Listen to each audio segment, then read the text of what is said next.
दोस्तों, in this particular session we will be talking about a human genome project. This is the final topic in this particular chapter. Let's jump into the details कि भाई ये project क्या है, किस तरीके से यहाँ पे डिफरेंट टेक्निक्स से सीक्वेंसिंग करने की सब चीजें देखेंगे यार। ओके, तो आपने देखा होगा यार, आपने एक हमने एक वीडियो भी देखा है इसके ऊपर कि एक बच्ची थी, उसको 22 करोड़ का इंजेक्शन लगाया गया। She was suffering from a disease called as spinomuscular atrophy, जहाँ पे मसल्स जो है कांटेक्ट नहीं कर पाते हैं। मसल कांटेक्ट नहीं कर पाएंगे तो आपको पता है कि diaphragm is also a muscle. आपको पता है कि रेस्पिरेशन में मसल्स आपके यूज होते हैं। इन दैट केस अगर मसल काम नहीं करेंगे तो ये नहीं होगा कि सिर्फ आप एक जगह से दूसरी जगह मूव नहीं कर पाओगे, इवन इनफैक्ट कि आप रेस्पिरेशन करना भी डिफिकल्ट हो जाएगा, उसमें डेथ हो जाती है। सो इस बेबी को 22 करोड़ का इंजेक्शन लगाया गया और दुर्भाग्यवश बच्चे की बाद में डेथ हो गई, वो सक्सेसफुल नहीं रहा। बट सवाल ये है कि ये जो इंजेक्शन था वो इतना महंगा क्यों है, किस तरीके से वो इंजेक्शन काम करता है। वहीं पे अपना ह्यूमन जीनोम प्रोजेक्ट ये भी उससे ही रिलेटेड है। तो दोस्तों, आपको एक पता है कि हमने देखा यार कि थ्रू आउट चैप्टर हमने बात की ट्रांसक्रिप्शन, ट्रांसलेशन, अमेजिंग विजुअल्स के साथ हमने सब टॉपिक्स अपने लर्न किए हैं। डीएनए के पास सेगमेंट है, a sequence of nucleotide। DNA का जो सेगमेंट है, one particular segment we can call it as a gene. Okay, जो कि प्रोटीन बनाता है। कुछ ऐसे भी सेगमेंट है जो कि प्रोटीन नहीं बनाते, लेकिन उनको हम प्रोटीन बनाने वाले को जीन कहते हैं। सिंपल सी डेफिनेशन, हमने एक्चुअली 4 डेफिनेशन देखी थी जीन की। Okay, so the segment of a DNA which codes for a protein is called as a gene. Okay, right. तो यार देखो, अब इस केस में क्या हुआ था, एक जो जीन है वो जीन डिफेक्टिव है, जिसकी वजह से मसल में वीकनेस आ रही है। तो देखो, मतलब एक पर्टिकुलर प्रोटीन नहीं बन रहा है, जिसकी वजह से मसल ठीक से काम नहीं कर पा रही है। तो अगर मुझे वो जीन का सीक्वेंस अगर पता चल जाए तो फिर ट्रांसक्रिप्शन होगा, ट्रांसलेशन होगा, बॉडी में वही पर्टिकुलर प्रोटीन बनने लगेगा। ओके, तो मुझे उसके लिए क्या पता चाहिए, मुझे यार मेरे बॉडी में जो डीएनए है उसके न्यूक्लियोटाइड के सीक्वेंस पता होना चाहिए। मतलब जीन के बारे में मुझे आइडिया होनी चाहिए, ताकि कोई अगर डिफेक्टिव जीन किसमें है तो उस पर्टिकुलर जीन को मैं रिपेयर कर सकूं। सही बात है ना यार, गाड़ी खराब हो जाती है, उसको रिपेयर करना है तो पहले मुझे ये तो पता चाहिए कि गाड़ी के जो पार्ट है नॉर्मल किस तरीके से फंक्शन करते हैं, तभी तो डिफेक्टिव पार्ट को मैं निकालूंगा, अच्छे वाले पार्ट को मैं लगा दूंगा। सही बात है, नॉर्मल वाला। तो वही बात हो रही है। तो यही थॉट इनके माइंड में आया साइंटिस्ट के, और उन्होंने एक महत्वाकांक्षी प्रोजेक्ट लिया, a mega project called as human genome project, जिसका ये एम था कि भाई हमें डिटरमाइन करना है, to determine a DNA sequence. अगर आपको डीएनए सीक्वेंस पता चल गया, मान लो अगर आप इंसुलिन बनाना चाहते हो, यस, इंसुलिन बनाना चाहते हो आप, इंसुलिन बनाने के लिए आपको आरएनए चाहिए। आरएनए कौन बनाता है, डीएनए बनाता है। डीएनए में कौन बना रहा है, अ सीक्वेंस ऑफ न्यूक्लियोटाइड। ये डिटरमाइन कर रहा है कि इंसुलिन किस तरीके से बनेगा। अगर वो न्यूक्लियोटाइड आपको पता है कि यार इस न्यूक्लियोटाइड के बाद ये आता है, ये आता है, ये आता है, तो आप आर्टिफिशियली इंसुलिन भी बना लोगे आगे चल के। तो इसके लिए सबसे पहले आपके पास न्यूक्लियोटाइड का सीक्वेंस, दैट इज जीन के बारे में पता होना चाहिए। काफी सारे उसके प्लस पॉइंट है। अगर आपको न्यूक्लियोटाइड के सीक्वेंस पता चल जाए तो आप आर्टिफिशियली हार्मोन्स बना लोगे, इंजाइम्स बना लोगे, डिसीज को क्योर कर सकोगे आप। तो इसी के चलते इन लोगों ने डिसाइड किया कि भाई हमें डीएनए का सीक्वेंस पता होना चाहिए, और उन्होंने महत्वाकांक्षी प्रोजेक्ट लिया जिसका नाम है, which is a mega project. बहुत महंगा था, बहुत पैसे इसमें इन्वॉल्व हुए, कितने बुक लगे वो सब चीज़ें मैं नहीं बताऊंगा, वो नहीं आएगा एग्जाम में। इंपॉर्टेंट चीज़ों के बारे में बात करेंगे। Okay, so human genome is said to have approximately 3 × 10⁹ base pair. सबसे चैप्टर की शुरुआत से इसके बारे में हम बात कर रहे हैं। जीनोम की अगर मैं बात करता हूं, इसका मतलब very very important point, genome is the haploid set of a chromosome. It is a haploid set of chromosome. देखो यार, आपको पता है कि ये जो सेल है, इस सेल में मेरे पास 23 क्रोमोसोम जो है मदर से आए हैं, 23 क्रोमोसोम जो है ये फादर से आए हैं। सही बात है। And these are the similar set of chromosome. तो मैं दोनों के न्यूक्लियोटाइड सीक्वेंस को क्यों स्टडी करूं, मैं किसी एक को स्टडी कर लूंगा यार, वही तो यहां पे भी है। सही बात है। तो मैं किसी एक सेट के ही न्यूक्लियोटाइड सीक्वेंस को स्टडी करूंगा, दैट इज हैप्लॉइड सेट को मैं स्टडी करूंगा। मुझे पता चल जाएगा कि ह्यूमन जीनोम मतलब न्यूक्लियोटाइड सीक्वेंस किस तरीके से रहता है, क्योंकि वही कॉपी इसमें भी है। So genome is the haploid set of chromosome, not diploid one. This is the haploid set of chromosome. Decide किया गया कि यार जीनोम का सीक्वेंसिंग हम करेंगे, मतलब हैप्लॉइड सेट ऑफ क्रोमोसोम का हम सीक्वेंसिंग करेंगे। 13 साल इस चीज के लिए लग गए। 1990 में शुरू हुआ, 2003 में एंड हुआ। यहाँ पे बायो इंफॉर्मेटिक्स का भी यूज हुआ। बायो मतलब बायोलॉजी, इंफॉर्मेटिक मतलब इंफॉर्मेशन टेक्नोलॉजी, जहाँ पे कंप्यूटर की बात आती है। बेसिकली बायोलॉजी को डिटेल में स्टडी करने के लिए कंप्यूटर का एप्लीकेशन यहाँ पे किया गया, मतलब बायो इंफॉर्मेटिक्स का यूज ह्यूमन जीनोम प्रोजेक्ट में किया गया। तो भाई हम डिटरमाइन करना चाहते हैं कि डीएनए के सीक्वेंसेस कौन से हैं। अगर मैं ये डिटरमाइन करना चाहता हूं तो मेरे पास कौन सी ऐसी टेक्निक है जिससे मुझे पता चलेगा कि भाई डीएनए का सीक्वेंस क्या क्या है। सिंपल सी बात है यार, ये रहा डीएनए, ये रहा डबल स्ट्रैंडेड डीएनए, सही बात है। ओके, मान लो यहाँ पे ए है, टी है, सी है, जी है, ओके, फिर से जी है, टी है, ऐसा कुछ सीक्वेंस है। बाद में इसका ट्रांसक्रिप्शन हो रहा है, बन रहा है आरएनए, और आरएनए का ट्रांसलेशन हो रहा है, बन रहा है प्रोटीन। ये प्रोटीन मैं आर्टिफिशियली बनाना चाहता हूँ। ओके, तो मुझे ये पता चाहिए एटीसी न्यूक्लियोटाइड का सीक्वेंस क्या है, मतलब जीन क्या है। देखो अब होता क्या है, वन मेथड। सबसे पहले देखो, ये रहा डीएनए। डीएनए का होता है ट्रांसक्रिप्शन, बन जाता है heteronuclear heterogeneous RNA, that is the immature RNA. ये आरएनए के बारे में हमने कहा दिस इज द एमआरएनए, जिसमें इंट्रॉन्स भी है, जिसमें एक्सॉन्स भी है। इंट्रॉन्स एक ऐसे रीजन है जो खुद को एक्सप्रेस नहीं कर पाते हैं। पोस्ट ट्रांसक्रिप्शनल मॉडिफिकेशन में यहाँ पे इंट्रॉन्स को निकाल दिया जाता है, सिर्फ एक्सॉन्स रहते हैं। सही बात है। हमने यहाँ पे दो बातें की थी कि भाई ये यहाँ पे अगर इंट्रॉन को निकालना ही था तो हमारे डीएनए ने ऐसा एमआरएनए बनाए हैं क्यों जिसमें इंट्रॉन है। तो हमने कहा this has got the evolutionary relationship, कभी तो किसी जमाने में इंट्रॉन का भी कुछ रोल रहा होगा किसी स्पेसीज में। ओके, तो इस तरीके से बात हमने की थी। ये भी एक इंपॉर्टेंट एमसीक्यू है बेटा कि इंट्रॉन क्या सजेस्ट कर रहा है, it is suggesting evolutionary relationship. तो ये रहा इमेच्योर आरएनए बना, उसके बाद पोस्ट ट्रांसक्रिप्शनल मॉडिफिकेशन होता है। कहां पे होता है बताइएगा जरूर कमेंट में। ओके राइट, साइटोप्लाज्म में होता है कि न्यूक्लियस में होता है, कमेंट में जरूर बताइएगा। ओके, तो बन जाता है एमआरएनए, और एमआरएनए से बाद में क्या होता है यार, यहाँ पे प्रोटीन बन जाता है। ओके राइट, तो मैं किस में इंटरेस्टेड हूं, मैं डीएनए के ऐसे पार्ट में, ऐसे रीजन में इंटरेस्टेड हूं यार जो कि प्रोटीन बना रहा है। सही बात है। ओके, तो यहां पे ये जो है ये भाई साहब यहाँ पे ट्रांसलेशन होके यहाँ पे प्रोटीन बन जाता है। ओके राइट, तो अब देखो, अब ये जो अगर डीएनए अगर मैं इसका सीक्वेंसेस करने लगूंगा, मतलब इसका सीक्वेंस में डिटरमाइन करने लगूंगा, अगर मैं रिसर्च करने लगूंगा कि इसमें सीक्वेंस क्या है, तो इसमें ऐसे भी सीक्वेंस है जो कि इंट्रॉन के लिए कोड कर रहे हैं, और वो सीक्वेंस मेरे कुछ काम के हैं नहीं, क्योंकि वो तो निकाल दिए जाते हैं पोस्ट ट्रांसक्रिप्शनल मॉडिफिकेशन में। You got my point, I repeat. मेरा कहना यह है कि ह्यूमन जीनोम प्रोजेक्ट में मेरा एम यह है कि इस डीएनए के न्यूक्लियोटाइड सीक्वेंस को मैं स्टडी करूं। ओके, एक पेपर पे लिख लूं कि ये रहा डीएनए का न्यूक्लियोटाइड सीक्वेंस, लेकिन ये मैं क्यों करना चाहता हूं, क्योंकि मैं पर्टिकुलरली ये जो प्रोटीन है, इस प्रोटीन को कौन बना रहा है उसमें इंटरेस्टेड हूं, उस जीन में मैं इंटरेस्टेड हूं।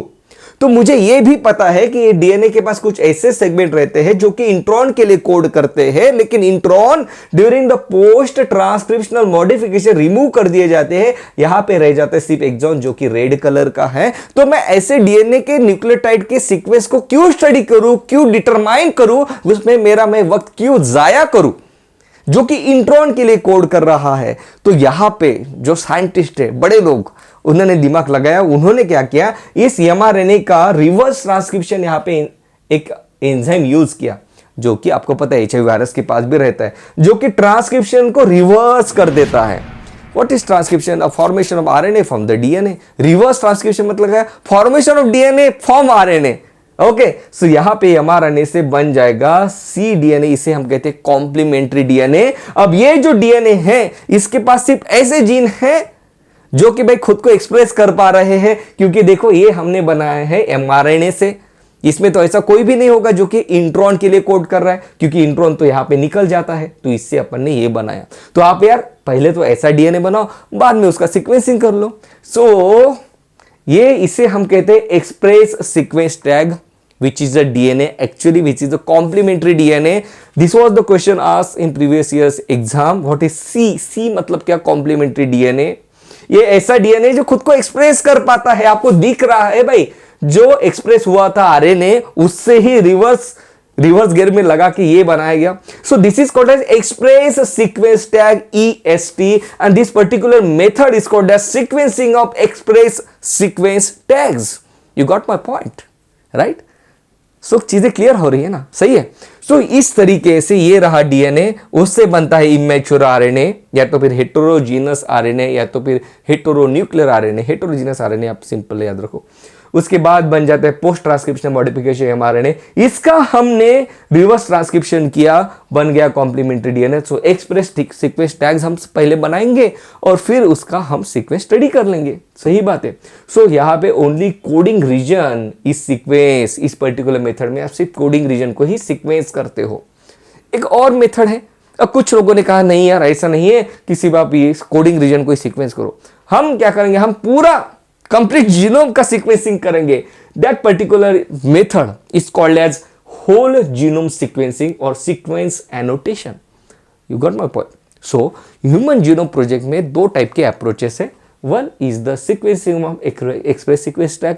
अब तो ये कर लो। कुछ लोगों का कहना था नहीं यार हम पूरा ह्यूमन जीनोम जो है कंप्लीटली सीक्वेंस कर लेंगे, हम सीक्वेंसिंग कर लेंगे। सीक्वेंसिंग कर लेंगे मतलब न्यूक्लियोटाइड की जो सीक्वेंस है वो डिटरमाइन कर लेंगे भाई। Whole genome sequencing method. अभी ये क्या है, इसमें आप डीएनए ले लो, ओके राइट। सो ये रहा आपका डीएनए। अब देखो इस डीएनए को हम क्या करेंगे, अब इतना बड़ा डीएनए यार, इस डीएनए का सीक्वेंस मुझे पता करना, ये मैं कैसे पता करूंगा, 2-2.5 मीटर का इतना बड़ा। तो अपन सबसे पहले उसको कट कर देंगे, ओके।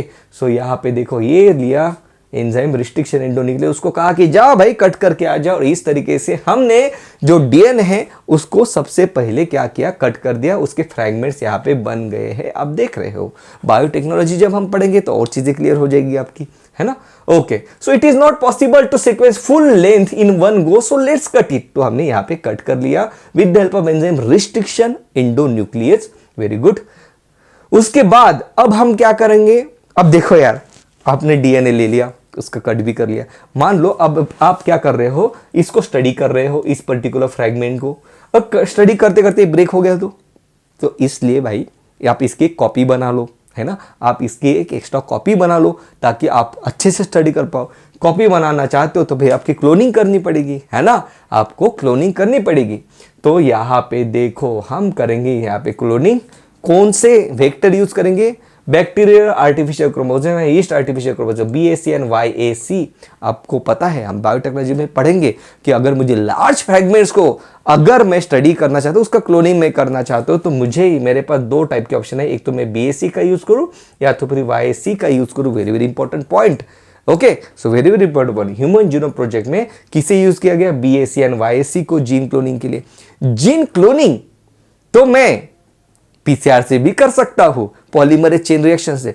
तो क्या मैं यहाँ पे पीसीआर का यूज कर सकता हूँ पॉलीमरेज चेन रिएक्शन का? बिल्कुल नहीं, क्योंकि आपको पता है जब हम पॉलीमरेज चेन रिएक्शन पढ़ेंगे पीसीआर में, तो पीसीआर अगर मैं कैरी करना चाहता हूं तो उसमें मुझे एक प्राइमर लगता है बेटा। प्राइमर क्या रहता है, सीक्वेंस ऑफ न्यूक्लियोटाइड है। अगर आपने पीसीआर पढ़ा है तो ही आपको समझेगा आगे का 1 मिनट, नहीं तो आपको नहीं समझेगा, कोई प्रॉब्लम नहीं, बायोटेक्नोलॉजी में चीजें क्लियर होगी। तो जब हम पीसीआर पढ़ेंगे तब हम पढ़ेंगे कि पीसीआर के थ्रू अगर मैं इसी एक फ्रैगमेंट की मल्टीपल फ्रैगमेंट्स अगर बनाना चाहता हूं तो मुझे एक प्राइमर लगता है। जैसे डीएनए रिप्लिकेशन में स्टार्ट करने के लिए प्राइमर लगता है, वैसे पीसीआर में भी प्राइमर लगता है जो आर्टिफिशियली डालना पड़ता है। और मैं तभी डाल सकता हूं कि जब मुझे डीएनए के सीक्वेंस पता हो। अब हम उस जमाने की बात करें, उस प्रोजेक्ट की बात करें जब हमें डीएनए के बारे में सीक्वेंस पता नहीं थे, तो मैं प्राइमर कैसे यूज कर सकता हूँ यार, है ना। तो प्राइमर तो मेरे पास है नहीं, तो इसलिए यहाँ पे पीसीआर का यूज नहीं किया गया। Very very important point, okay.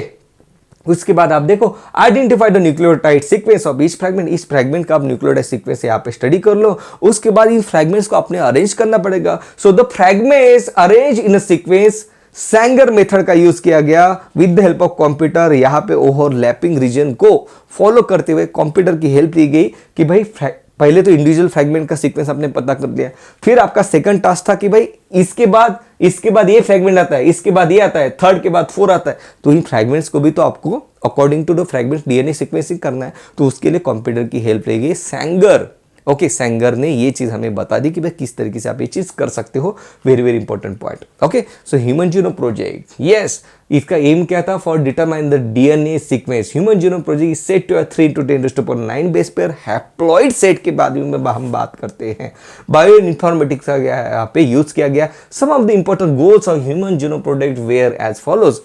हमारा गोल क्या था? Identify all the approximately 20 to 25,000 genes in human DNA. Human DNA में अराउंड 20 to 25,000 जीन्स को आइडेंटिफाई करना, ये अपना एम था। हम जीन में ही इंटरेस्टेड है, पर्टिकुलरली जो प्रोटीन को कोड करने वाले उसमें ज़्यादा हम इंटरेस्टेड है। एम था कि to determine the sequence of 3 billion chemical base pairs that make up a human DNA. Yes, store this information. ये जो इंफॉर्मेशन स्टोर भी करनी पड़ेगी यार, ऐसा नहीं इतनी मेहनत कर रहे हो आप 13 साल, तो अच्छे से स्टोर कर लो ताकि आगे के जनरेशन उसके ऊपर रिसर्च कर सके, उस चीज को आगे बढ़ा सके। Store the information, improve the tool for data analysis. जो डेटा कलेक्ट किया जाएगा उसको एनालिसिस करने की भी यहाँ पे कोशिश की जाएगी, ये एम था।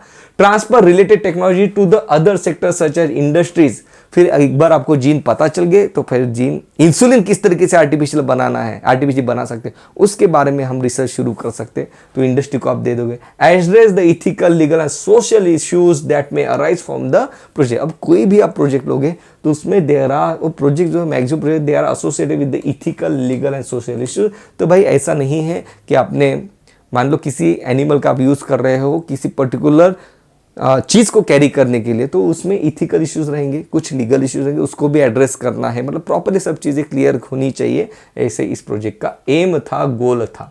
ओके, सही बात है। Many non human model organism such as bacteria, yeast, yes, drosophila, plants have also been sequence. ऐसा नहीं है सिर्फ ह्यूमन का ही सीक्वेंसेस किया गया, इन सब लोगों का भी सीक्वेंसेस यहाँ पे किया गया है।